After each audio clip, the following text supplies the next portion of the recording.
Maayong gabi mga bay, this is Patrick. And this is Queenie. Welcome to our podcast BE Bay, evening talks and discussions with facts and opinions about our bays, for our bays, and to us bays. Alibay, tambay sa ta. Aside sa health, ang effect sa pandemic nga na-feel jud nato is ang retrenching ug ang mga travel bans. Daghan na nawad og trabaho ug daghan sad ang na-cancel nga mga bakasyon ug travels. Economy and tourism are still suffering with the effects of the pandemic. Less gihapon ang mga travels ug nagyapon ang mga wala pay trabaho. YOLO, you only live once mga bay. But what is your YOLO? You only live once and save, or you only live once and travel? So may gabi mga bay, welcome sa atong episode karong gabi una, YOLO, savings or travels. Nakanumdum ka before, nagplano tag laag with office mates on the sweldo weekend. Bali, supposed ang sweldo day ato was Friday. But then Friday came and surprise, delay ang sweldo. Kay wala na remit sa bank from the company. So nga. Thankfully, natay kauban nga nagpahuwam lang isa para maka-travel lang gyud ta.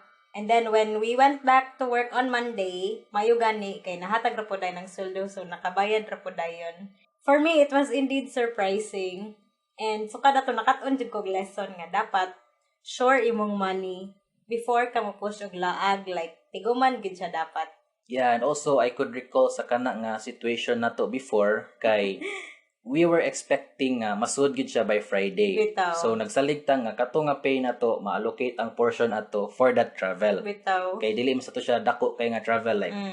Yeah, to raman mi sa house among friends in southern parts sa Cebu. Then dili na gid siya dako ang expenses kay na naman mi stayhan nga free, and also ang travel na mo ato is commute raman. The normal bus route. So mo to siya medyo motoy downside ato kay na-expect na nga ma-allocate ang portion ato para sa kato nga travel. Yeah. So karon mga bay, since ang atong topic is savings and travels man, let's talk first about saving before traveling. So saving before traveling, the pros and cons, and ato sang i-discuss kung unsay say mga benefits nato if mo save ta first then mo travel ta. So, first stop is ang saving before travel. Ang usa sa iyang pros is being ready or ready sa emergency. Yeah. So, meaning ani ang emergency funds na to, and secure ta sa future. Kay ang kani nga saving nga akong gimin kay dili ni saving ha nga after nimo nga ma-save ning certain amount is mo travel na ka. Dili kuan gid ni siya, the real deal ni siya, the real savings gid ni siya. Then being ready kay wabi ta kay baw sa panahon, labi na katong akong gi-mention earlier nga usa sa effect sa pandemic kay ang retrenching, daghang nawad ang trabaho. Yeah. Thank God nga wala sa nawala among trabaho, naara gyapon ko. Pero what if ba nga inana nga situation? Are you ready for it? Yeah. So mo to siya, secure ka sa imong future kay at least na kay certain amount sa imong emergency fund nga mo sustain nimo within 3 to 6 months while nag-search pa ka sa imong new job nga kabalhinan or nagburag pahuway sa ka, then ngita na po kagtrabaho, murag inana siya. Yeah. Then next sa iyahang pros is nakay funds or extra cash in case of the pizza de peligro or tingbits. So I know nga moingon ka nga the saving nga akong gi-mention is the real thing, like the emergency funds. Di magini mo malikayan ang pizza de peligro. So naay mga micro expenses ka nga moabot unexpectedly. Yeah, timing sad gid na siya nga pizza de peligro na siya. So that dates are 1 week before sa imong payday. Kay mao na siya nga mga days ang murag mag-ampo ka ba nga may tagwala lay emergency, may tagwala lay extra nga gastuhan kay ang sweldo 1 week pa kani dilata lang sa ako for this na nakoy allocate nga mga plans for akong meal ana. Then suddenly, with a snap, moabot na yun siya. Then at least, nakay extra cash para sa kanang emergency. Yep. For me, the benefit of savings before travel is pag may sinuksok, may madudukot. Mao nay saliwikain sa Tagalog. Having savings keeps you financially stable, especially during the rainy season or when the emergencies arise. dili maglabad imong ulo asa ka mangita o ikagasto. So if you prefer to keep your savings first or build your savings first sa dili pa ka mag travel, then mao to siya benefit nga kana kay murag peace of mind ba nga bahala og bits or bahalag na ay makalit og ka-hospital sa inyong family or ikaw baron or na ay mga kanahanglanon nga mga activity or siguro na ay mga kinahanglanon nga repair sa balay, need nga palitonon sa balay nga mga appliances baron kay naguba ang unsa ba butang ta naguba ang refrigerator or ang ano ba kana mga important nga mga things sa balay that are considered asset jud to your daily living. So at least dili ka nga mura kag mahasi ba nga asa man ko mangita og kwarta ani ipalit or igasto ana especially kung emergency. So yeah, mao to siya. Yeah, also to add sa giingon ni Queenie, the salawi ka in itself is explanatory itself man gyud. Like if na kay gi-save at least butang na to minimum amount lang at butang na to 1% sa imong monthly nga income, then at least kung naay mga unexpected, di magid na nimo na matag-an kung when na moabot kay unexpected na gani. So makakuan jud ka, maka-prepare ka and dili ka like i-mention ni Queen, di maglabad di mong ulo asa ka mangita kay I know natay each story of ing ani nga situation nga nang mga unexpected nga niabot. Siguro sa uban minor, sa uban major anang butang na to major nga mga events nga inaani nga niabot. But mo to ang usa sa mga pinaka highlighted nga benefit if mag-save ka una before ka mo travel. Of course, dili na siya na puro siya pros, but napo na siya mga cons.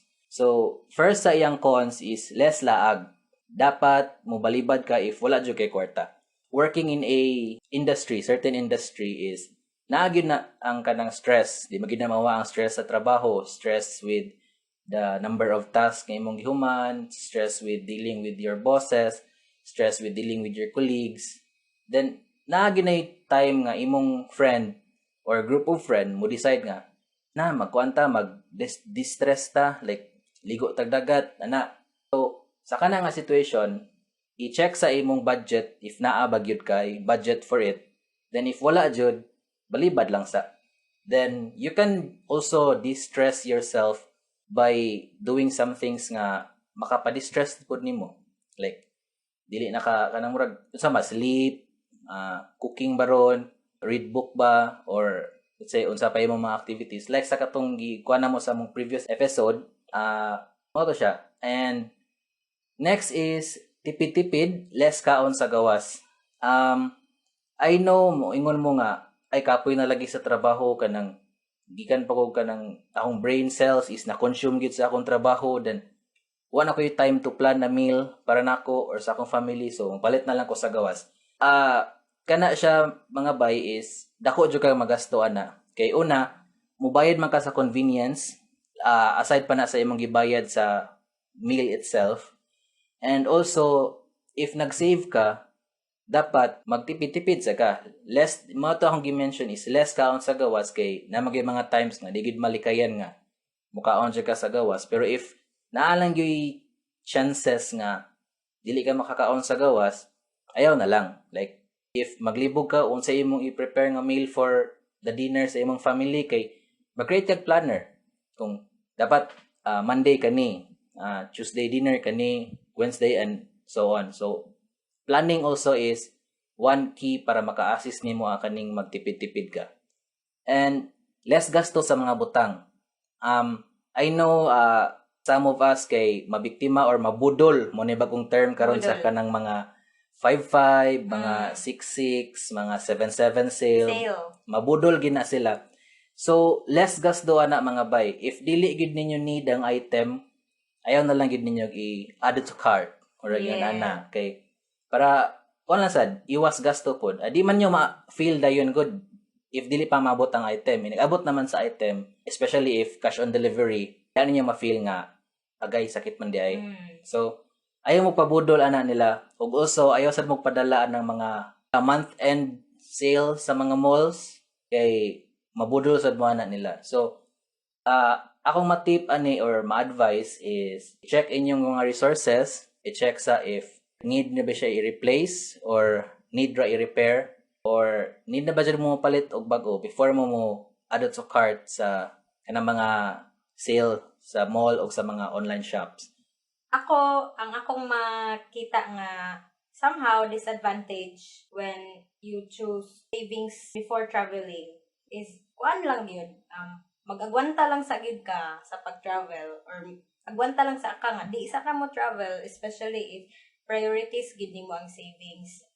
So pictures lang sa I know nga usahay no, for example, especially if nag-build ka og emergency fund nimo, mao na imong priority savings karon. Syempre maghunahuna jud ka nga kanang ayang akong igasto ani nga laag ako na lang ipuno og butang sa akong emergency fund. So kana somehow disadvantage siya, pero I can also see it as a practice of discipline sa imuhang self nga kung kaya pagyud nga dili sa kamulaag, sige lang, okay lang. Ang importante kay na build sa nimo yung emergency fund, like kanang nag-prepare ka for the rainy days inana. So actually naglibog ko kung ibutang to nako sa advantage or disadvantage kay kuan raman siya. Actually for me mura ra gid siya og kanang agwanta ra jud, like gilang na kanang naarabitaw na ba og ana ba, God willing makalaag ra man gyud ana ba. O kaning Queen, outside ni siya sa atong giplanuhan, no? So, ni-mention man ka og agwanta. Then, ang ako example is office setting man nga laag, di ba? What if family? Like, ihangyo imong parents nga, laag sa tanak na. Or imo barong igsuon nga like, na, kuanta ka ng laag ta, manang murag mag-reunion ba mo ron, magigagaw lang, inana. Or mabisita ba mo ron sa inyong lola or inyo i-treat inyong lola baron to somewhere or like kamo magsuon baron magsabot nga i-treat ninyo inyong parents to somewhere. So unsa man mo pag-deal ana? Given na to nga somehow nag-start pa kag build sa imong emergency fund and you know nga dili pa gid siya enough as an emergency fund. But na. So unsa man mo go ka or dili mo balibad ka? Wow. Mura lagi nag-true to life story da. Dili man familiar man naitabo man eh. Dili man ka nang ala lang kay since you mentioned man good nga agwanta and you know if moingon kag agwanta you need to endure both situation like office setting baron with friends or with the family. So unsa imong stand ana sa katong question? Murag kung kuan lang, kung office setting, dali ra kay balibad nga ay dili lang sa ko. Kung family siguro kay kuan, I think i-check sa jud nako akong options. If anaw nako if napa ba koy enough money to spare for the travel and also if na koy katunga sa gasto sa pag-travel kay og ako lang nga moingon jud ko nga di lang sa or kung okay ninyo kamo lang sa ana ba kanang dili somehow dili kompleto nga family jud na mo laag or mabisita kanang murag nalaypad nga representative para less gasto kana one good weighing my options, checking my budget murag inana kay kanang di pud baya lalim. For example kami na family of 6 nya pilag uno mo kabuok nga mo gasto og pliti back and forth niya lines kay di mo mga abot sa inyong adtuan. So at least if ever I'd check my options unya na akong igsuon baron katunga nako gasto ana nga travel, then it's fine. Pero kung ako lang isa, syempre ang imong gastuhan di biya mohunong inig travel na ninyo like igabot ninyo didto daghan pa kay mo gasto-gastohon, inig uli ninyo, syempre mo gasto na pud mo for your daily living. So kana check my options. How about you? Ako is same sa mo ha. Check my options and also need gid siya mag-compromise kay I could remember sa wedding sa akong cousin 2 years ago kay dako man gud ang family sa mother side. I think 16 sila o 12 silang mama, then kami mga magigagaw ubay-ubay sad gid mi. Ang gibuhat sa ko igagaw kay niingon na lang siya nga 4 persons na lang each family. So naman may mga igagaw or mga families ako nga more than 4 sila. So nagpili na lang at least 4 persons. So mo to siya representatives na lang and siguro if ingana sa nga situation no mo set na lang sa compromise like di man gid makaya sa budget, it's reality man good. Di man nimo na ma-deny. So compromise and siguro if dili rush ang pagkalaag, kana. i-plan na lang gid siya ahead. Like mag-build ka sa imong emergency fund, then mag-separate ka og build og kanang for laag funds. Lainan dyan imong budget. Kana if gi-inform ka nga manglakaw mo ahead of time. Pero kanang mga ugma dayon. Ayaw. No. Na. lisod kay na isig kay na siya i-weigh. Grabe, napalang ta sa savings before travel. Daghan na kayo tag na discuss. But when we come back, itong storyaan na pod ang other side, which is the YOLO, traveling before savings.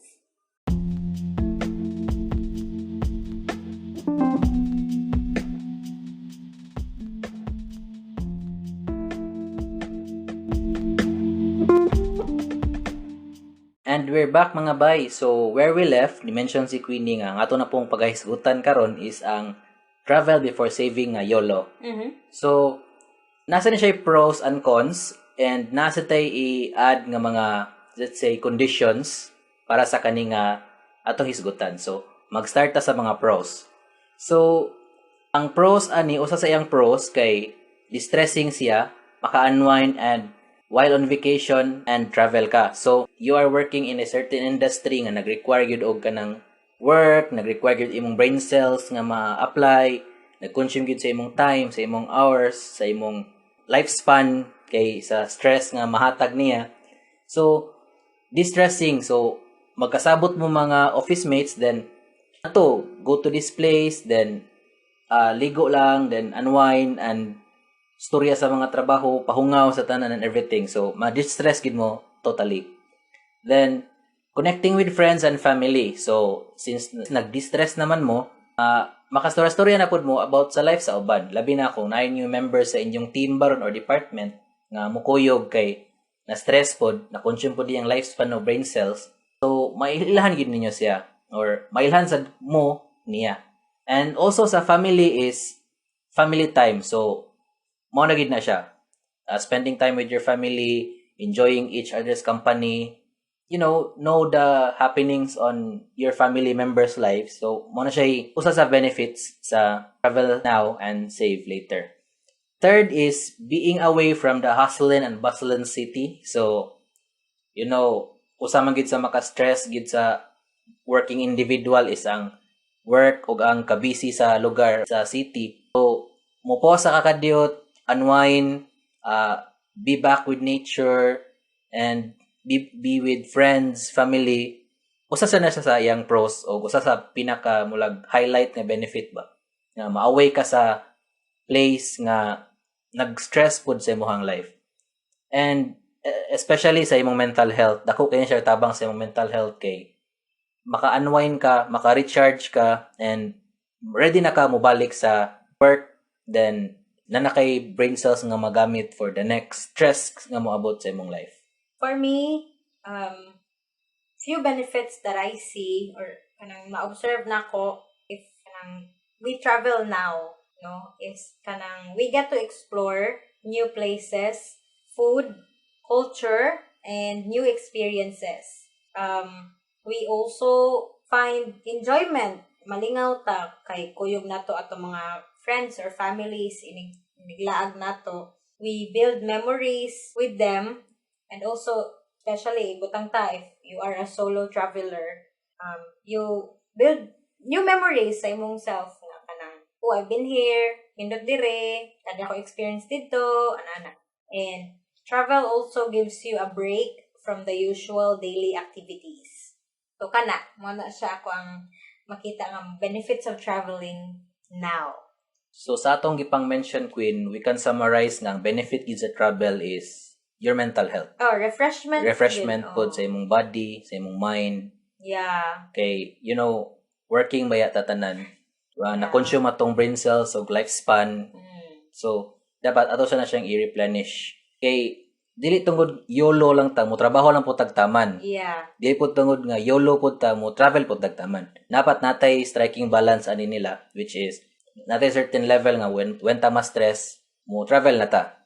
Then mobalik na pud ta with fresh mind, with refreshed bodies, ready na pud ta to face sa kanang mga challenges na tong gina-face every day. Yeah. So, let's talk about the cons sa kaning scheme nga travel before saving is require gid siya cash. Number one gina siya kay if nagplan mo to travel to stay in a resort or you plan to travel to stay like outside the city, require gid siya og budget kay kuan sad ang accommodation, ang inyong food, ang inyong travel, ang inyong pang mga environmental fees, mga entrance fees, daghan gid siya og mga nag-require og budget, nag-require og cash. So mo na yung number one, requires cash. Then next is requires planning. Like sa answer na mo sa random question ganiha nga if moingon ang imong family member nga laag ta ugma dayon, so mao to makabalibad ka. Pero if moingon nga laag ta with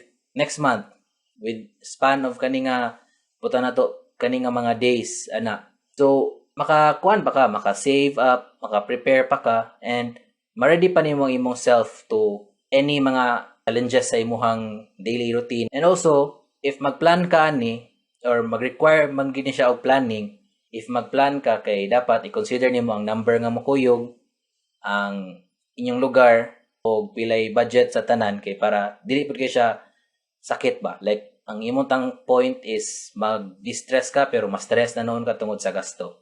Then, the third con ani niya is requires people para makatipid and para mas ma-enjoy. So, like what I mentioned, sa planning stage, i-consider nimo ang number of people. So, the more, the merrier gid siya. And the more, the lesser the expenses. So, mora gina siya basis So, if ikaw ra usa pud mo travel, need gina siya og intensive planning nimo nga side. Ako, usara jud ako makita nga disadvantage no sa pag-travel before saving. And that is, wakay kwarta. Mahurot jud imong kwarta sa travels. And we know for the fact, syempre, ang kwarta nga nagasto na sa travel, di na jud na siya mabawi for savings. Yeah. So, mo na nga, ang gyud, i-think through gyud, think twice, if necessary ba jud nga mo travel ka, without even having to save up for the rainy days or kanang okay ra nga mo travel ka karon bahala gula kay savings kay mabawi ra nimo puhon. It's really a choice mga bay nga kinahanglan natong i-face, and yeah, it will come with an effect, it will come with a consequence too. Yeah. So now nga na-discuss na to ang both YOLOs.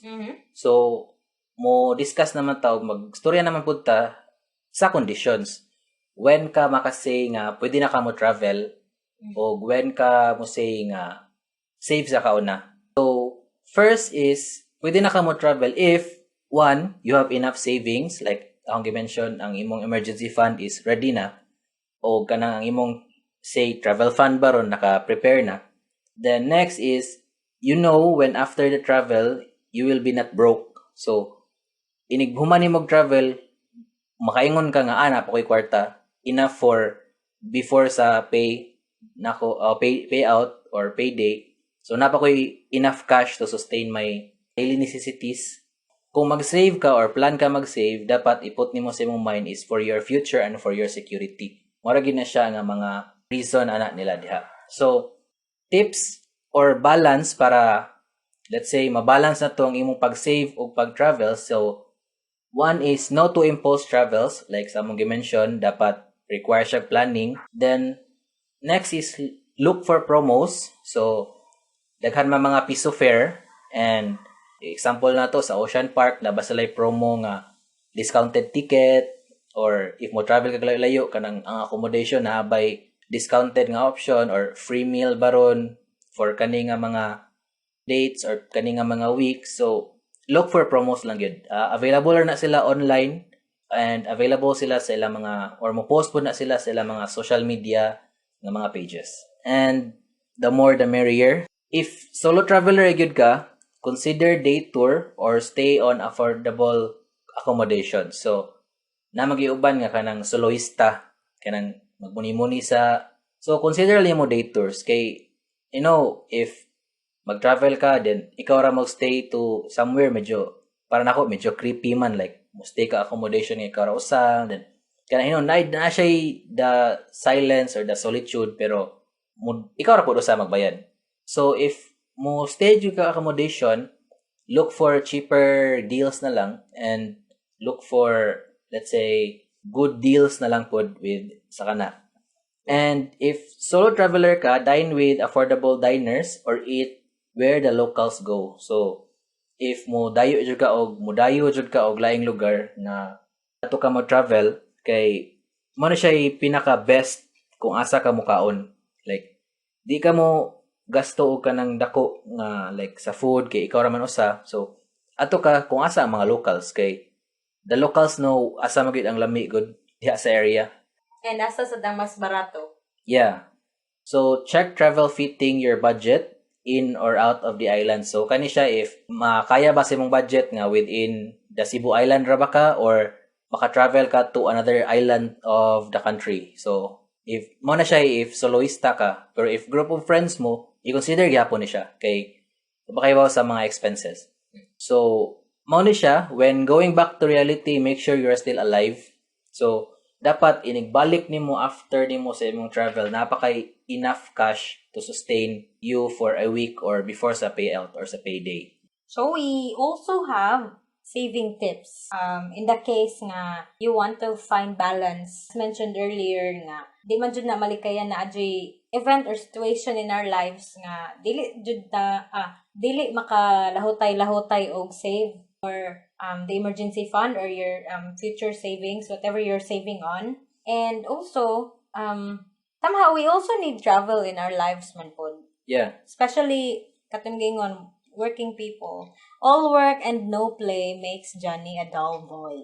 So, yeah. So, say meaning na. basta ka na. Google mo yan. Okay. So, here are saving tips if you want to weigh on saving before traveling or traveling before saving, or you can also travel while saving. So, saving tips, make a budget allocation from your income. For me, ang akong gibuhat is before the income comes in my ATM or before the sweldo, kay mag-create ko Excel sheet niya. Ibutang man ako daan ako mga foreseeable expenses like bills, kanang groceries, other expenses, gas, sa kuan, gasol ba pangluto. What else? Kanang personal allowance nako and savings as well. And ako nang apportion by percentage. Tithes pa di ay una na siya priority. So yeah, set your priorities sa imong budget. Unahon nimo ang mga kailangan unahon. Especially ang mga inevitables, si Bill, si Judith, o si Juna. And yeah. Second is try to build your emergency fund. Bahala ginagmay dili ra gyud necessary good nga kanang maabot jud ka ana dahil nga amount in a span of pila ka sweldohan nimo. Kay it will never happen kay daghan bayat ang mga gastuan sa balay or sa atong self especially. So man nga as much as possible build your emergency fund gyud para no matter how long nimo na hulug-hulugan or tiguman, at least you are starting. Sometimes it's just the beginning that's hard, but when we already have started saving for emergency funds, it will become a habit. It will become a discipline for you nga kada before the payday comes na naka-allocation for it. Yeah, also mo na gingon ni Queenie nga ang first step is the hardest, pero para nako dili siya step, it's a leap. So first leap is the hardest gid siya. So mo to build your emergency funds, and next kay dapat be debt free. So dapat wala kay utang mga bay, kay wa may value imong emergency fund or saving if na kay utang. Kay ato ra man mapunta tanan. So settle first sa mga utang nimo, Then start to build your emergency fund. Next is maximize your resources. So, mo ni akong gimension ganiha nga if before ka mo palit something or before you make any purchase kay imo i-check kung need ba ni siya or ang kaning item need na ba gyud ka og replacement or repair lang. So, mo na maximize your resources. Dili nimo i-conclude ba nga ay kani kuha na nako kani kay barato or on sale paliton dayon nimo. So, mo na siya. Na lang ko ipuno sa maximize your resources. I feel like applicable sa niya siya kung mo travel ka. Like for example, kanang ganahan na kay ka mo travel but then priority man gud nimo nga mo save ka. Save up ka kay for your future pod. So, I'm just thinking we can also maximize our resources when it comes to travel. Say for example, kanang maybe take a walk in the park or kanang suroy lang sa mall, window shopping lang sa, or maybe kung unsay kaya sa imong budget ma-afford ligo dagat nearby baron sa inyo, kanang something nga dili lang mo require nga dako jud imong gasto ba. So inana, yeah, it's also applicable. So kanang maximize your resources in a way nga kanang somehow maka-enjoy pod ka in traveling kay as we mentioned in our first episode, daghan man sa tudog kalagan, especially diri sa Cebu, that will not really require you nga mogasto ka og dako. Bisan ka ng scenery lang good imong tanawon, okay naman diba? Siya. Also, I would like to add a simple formula para makastart sa atong savings is save before you spend. Yes. Or si katong gimension ni Queenie nga budget allocation, allocate before you spend. So if naisert ibutang na to ang imong nadawat sa karon nga pay kay butang na to 15. Uy, sana all. Oy, sana all. 15. Then imo na siyang ibutang sa katong Excel sheet kay ako man sa nang ginabuhat ang Excel sheet pero dili 15 akong every payout mga bay. Then mo automatic naman siya formula. Then dito na mga bawaan kung pila nga amount ang kani nga percentage. So example, tithes 10%, savings 10%, groceries ibutan do 20% baron. Then settling debts kay mo na siya kanang pambayad nimo sa mga utang nimo nasa kay certain amount ana kay dili man nimo necessary nga ang imong utang bultuhon nimo bayad. Then ibutan na to self allowance, me time nga allowance. So na kay certain amount nga dapat ang kanang nga amount dili mo lapas ang imuha nga allocation. So example sa groceries, naka-allocate ra ba karon ibutan na to 1.5. So dapat dili mo lapas sa 1.5 imong grocery. True. Mas mayo gani kung naa kay ma-save up ana para at least kung naa kay na short example na to sa bills, di mo gyud na nimo matag-an, di ba? Kay depende man na sa imong usage. Yeah. So what if na short ka? So at least katong wala nimo nagamit sa grocery, matapak nimo didto. Dili ma-compromise ang imuhang other mga needed yun nga makuan. Or live within your means and live within the allocation you made. Yeah, kana lang. So if nakay gi-allocate nga at least 1,000 me time sa imong sweldo, dapat ang imong me time di sad ka mula pa og 1,000. So meaning sa me time ka na magkape ba karon somewhere, mag-dine out ba karon somewhere. Maginana ba? I mean, mosa na siya katong pwede na ko ma-add sa maximizing your resources is self-treating yourself. Like kaon ka somewhere sa imong ganahan nga restaurant, sa imong favorite food, ana. So, treating yourself, pwede na po na siya nimo ma-consider as kanang distressing yourself. Okay? The main point of travel man po is enjoyment and distressing man sa. True. Enjoying yourself or giving yourself something to relieve the stress does not have to be expensive. Yeah. So, karon, before we end, we have one question na tubagon na tong duha, Patrick, and sige, we'll have our buys to answer as well. Okay. Ang question, 1 million question. Drum roll please. Say for example, wala gid kay kwarta and manglaag imong friends, office mates, barkada, nga moingon kanila, wala man koy kwarta bay. Uy, kamo lang sa, enjoy lang sa mo. But then you have this friend or someone in the group nga mo kuyog og laag mo ingon nimo nga kuyog lang ako bahala nimo bayaray lang gud ko ug kanus-an nimo kaya. Ang question is kung naay mo bang kanimo para maka-travel ka, musugot ka, mo take ka sa mo take ka sa offer, will you accept the offer, or mo padayon jud ka sa imong stand nga mo balibad ka dili ka mo kuyog? Sige, ako una. Yeah. So, thank you for that wonderful question. So, my answer to that question is, depende og unsa gyud ka close nimo ang kaninga friend. So, if the closeness of this friend with you is like brother or sister, mo go ko. What I mean is, if brother na gyud mo, kanang like, if, di ba, office mate man to yung mong gi-ask nga question nga setting. Or barkada. Or barkada. Yeah.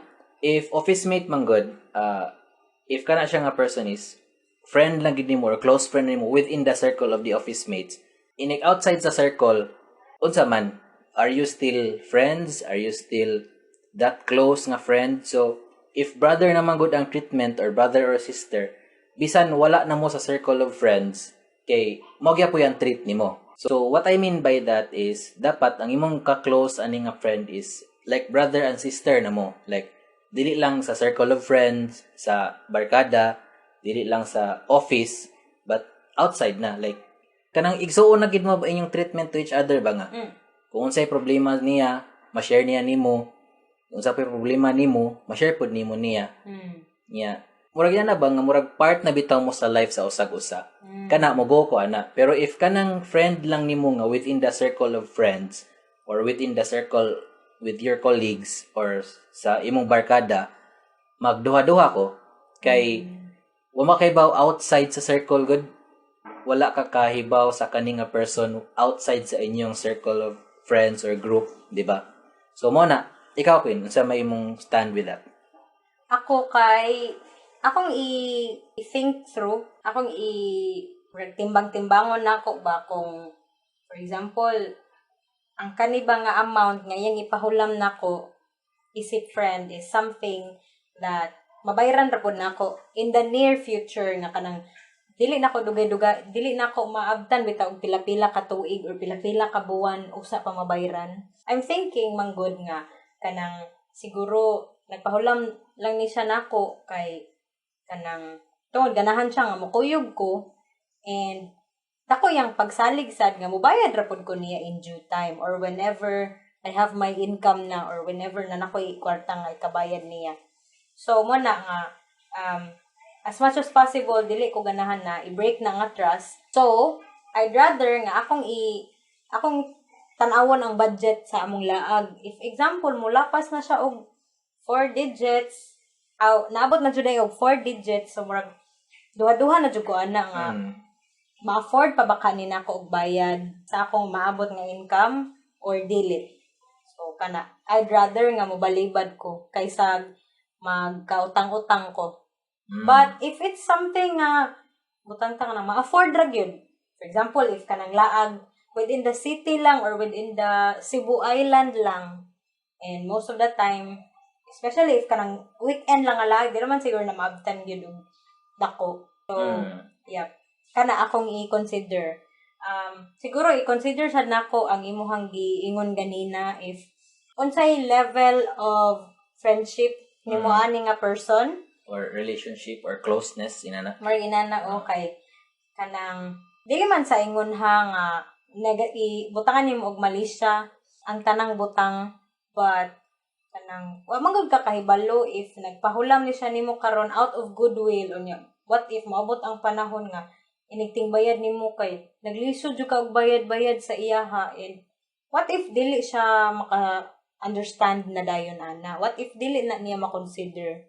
And kanang mahitabo na hinuon is malain na noon siya nimo, maglagot na noon siya nimo kay nganong wala ka ni bayad dayon or something ana-ana. And of course, syempre na po siya iyang own friends, wata kay baw ba nga mustorya pod siya. So somehow mura na noon ka og ma-put ka into a bad light ba.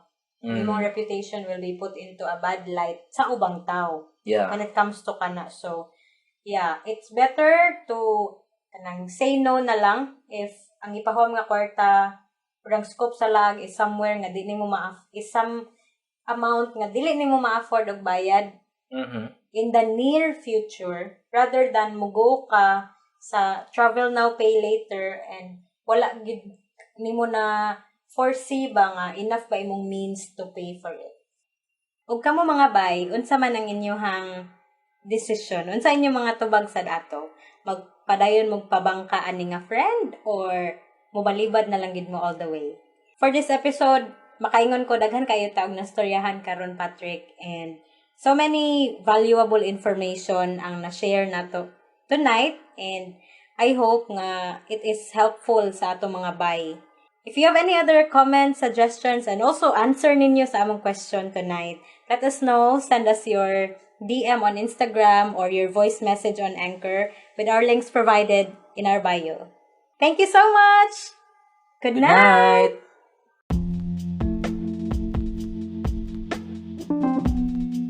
Daghang salamat sa inyong pagpaminaw mga bay. Ug naa pa mo ika-share sa atong episode karong gabi una, you may email us at mindgabii.by@gmail.com. You can also send us a DM on Instagram at mindgabii.by or leave us a voice message on Anchor at anchor.fm/beby. Good night!